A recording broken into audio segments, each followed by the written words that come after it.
জীবন বাঁচাতে দলে দলে বাংলাদেশে আসছেন রোহিঙ্গারা। তবে এদের অনেককে আটক করে মিয়ানমারে ফেরত পাঠিয়েছে সীমান্তরক্ষী বাহিনী বিজিবি। বাড়ানো হয়েছে নজরদারিও, তারপরও ঠেকানো যাচ্ছে না তাদের। রোহিঙ্গারা বলছেন, বাংলাদেশে মেরে ফেললেও হাসি মুখে মরবেন, তবুও ফেরত যাবেন না মিয়ানমারে, কারণ সেটা নরকে পরিণত হয়েছে। কক্সবাজার থেকে পাঠানো GM মুস্তাফিজুল আলমের ছবি ও রিপোর্ট। 4 দিন হয়ে গেল, এখনো এই শিশুটির নাম রাখার সুযোগ পায়নি তার মা মুর্শিদা। 11 দিন আগে মিয়ানমারের সামরিক অভিযানে পুড়েছে মুর্শিদার ঘর। সেই থেকে হাতের মুঠোয় প্রাণ নিয়ে ছুটে চলা, অনাহারে পাহাড়, জঙ্গল, নদী আর সীমান্ত পেরিয়ে পৌঁছেছেন বাংলাদেশে। সেই ভয়ঙ্কর পথে জন্ম হয়েছে নিষ্পাপ এই শিশুটির।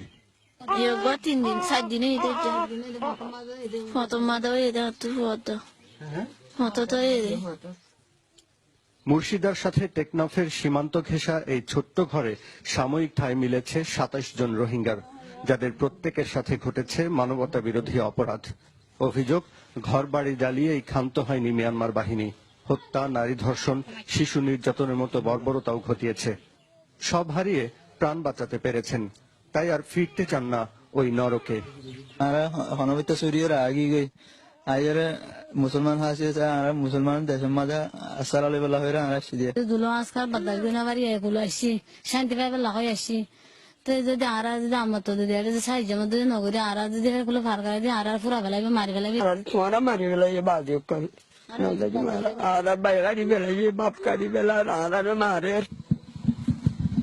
তখন ফজরের আজান পড়েছে, চারপাশটা অন্ধকার আর কুয়াশায় এক ভুতুড়ে পরিবেশ। টেকনাফ কক্সবাজার সড়ক ধরে হেঁটে চলেছেন তারা, চোখে মুখে শুধু ভয় আর ভয়, আর পেছনে ফেলে আসা মিয়ানমার সেনাবাহিনীর নিষ্ঠুরতার দুঃসহ স্মৃতি। যেতে চান কুতুপালং শরণার্থী শিবিরে, কিন্তু বাংলাদেশের প্রশাসন যে তাকে ধরে আবার সেই মৃত্যুপুরীতে পাঠাবে না, তার কোনো নিশ্চয়তা নেই।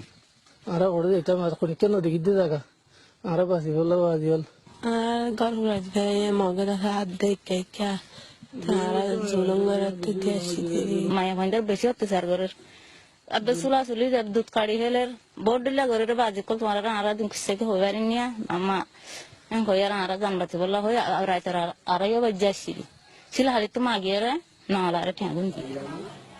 প্রতিদিনের মতো আজও সূর্য উঠেছে, কিন্তু সব হারিয়ে সীমান্ত পাড়ি দেয়া এই রোহিঙ্গা পরিবারের জীবনের সূর্য কবে উঠবে তা কেউ জানে না। কিন্তু বড় কষ্ট করে আসছি আর নকালে আসছি কিছু নাই। সীমান্তে কড়া নিরাপত্তা থাকা সত্ত্বেও প্রাণ ভয়ে পালিয়ে আসা অনেক রোহিঙ্গা বাংলাদেশে ঢুকে পড়েছেন। মিয়ানমার যদি নির্যাতন না থামায়, তবে বাংলাদেশে তাদের অনুপ্রবেশ আরো বাড়বে। GM Mustafizul Alam, channel 24, Teknaf, Cox's Bazar.